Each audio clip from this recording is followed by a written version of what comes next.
Invited me to this event with my little book there, Robert's big book, my little book. Thank you also, Natalie, for having thanked everybody whose name I wouldn't have known or remembered. So thank you for the thanks. Back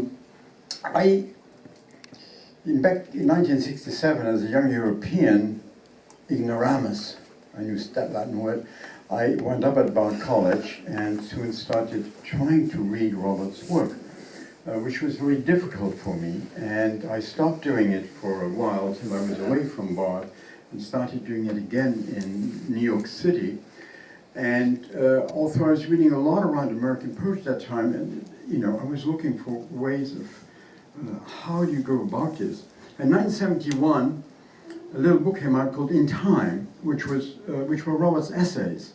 And that book spoke to me immediately, immensely, both as a way into Robert's work, but also as a way into understanding what the poet could and should be in the world today. I asked Robert to read one little piece specifically on that, which he may or may not do. But so that became a very important book for me. And over the years, I was wondering how come that certain of the poets I liked so much, be they Robert, be they Jerome Rothenberg, be they Clayton Ashelman, they published vast amounts of poetry, but very little theoretical writing, very few essays. Clearly, the poem was the important thing. We then had that sudden cataclysm? No, flood of my generation called the language poets. And they kind of took over, in a way, that whole range of essayistic, theoretical writing and got all their books out and so on and so on. And I was in England at that time, and then I was in North Africa, and then I was in Paris before I moved back to the West Coast. And all the time I was chafing at the bit. I wanted those friends of mine, those poets who were major figures, the brother-father figures really, to have that work of essay out there. Jerome managed eventually to get it.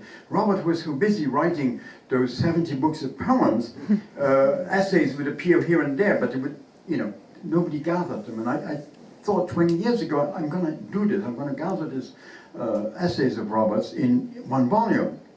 And finally, a few years ago, after I'd met Peter Kokkelberg, a young Belgian scholar who did marvelous work, and I said to him, why don't you help me? And we get that out, because it takes at least two people of relative strength to heave that load of Kelly work. And so we did it. We found a publisher, Contramundum Press, a wonderful, crazy publisher who said, okay, I'll do that. I'll do a double volume. Next volume is coming out next year, by the way. And he said, okay, give me 2 volumes, 450 pages.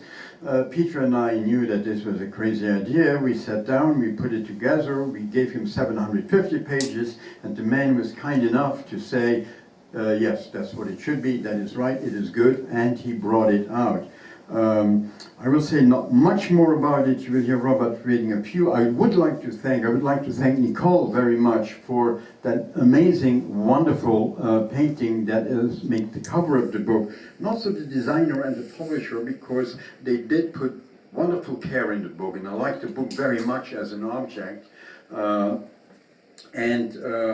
Of course, I want to thank Peter, my collaborator, with whom it would not have been possible. But before all, Robert, because he helped along all the while, be it over the phone, by email, sitting around having coffee. It was a wonderful excuse to get up to Annandale and talk as often as we could. And now I give you Robert Kelly.